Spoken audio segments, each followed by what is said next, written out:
Bullet Bhaskar ఈ పేరు తెలుగు ప్రేక్షకులకు తెలియనిది కాదు. జబర్దస్త్ కార్యక్రమం ద్వారా ఓ సాదాసీదా కమెడియన్ నుంచి టీం లీడర్ గా ఎదిగి ప్రత్యేక గుర్తింపు సంపాదించుకున్నాడు.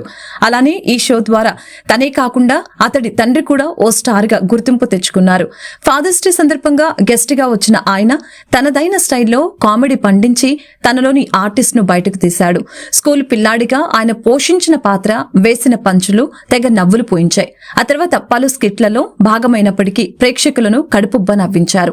ఇదిలా ఉంటే సెప్టెంబర్ మొదటి వారం నుంచి మొదలవుతున్న బిగ్ బాస్ 8వ సీజన్ పనులు మొత్తం పూర్తయినట్లు బుల్లితెర వర్గాల ద్వారా తెలిసిందే.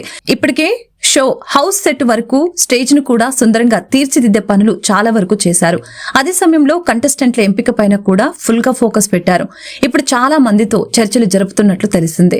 ఎంతో గ్రాండ్ గా ప్రారంభం కాబోతున్న బిగ్ బాస్ 8వ సీజన్ సంబంధించిన కంటెస్టెంట్ల ఎంపిక ప్రక్రియను నిర్వాహకులు ఎప్పుడో మొదలు పెట్టారు. ప్రారంభంలో ఆన్లైన్ ద్వారా ఇంటర్వ్యూలు చేశారు. ఆ తర్వాత నేరుగా మాట్లాడి డీల్స్ చేసుకున్నారు. ముఖ్యంగా ప్రజాదరణ ఉన్న వాళ్ళను ఎక్కువగా తీసుకుంటున్నారని తెలిసిందే. ఇందులో భాగంగానే ఈ సీజన్ కోసం జబర్దస్త్ కమెడియన్ నటుడు బుల్లెట్ భాస్కర్ ను కంటెస్టెంట్ గా తీసుకుంటున్నారని తెలుస్తోంది.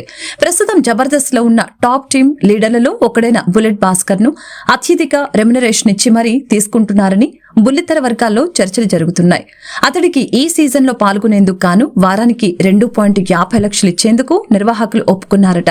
దీంతో జబర్దస్త్ ను వదిలి వచ్చేందుకు భాస్కర్ రెడీ అయ్యాడని టాక్ వినిపిస్తోంది.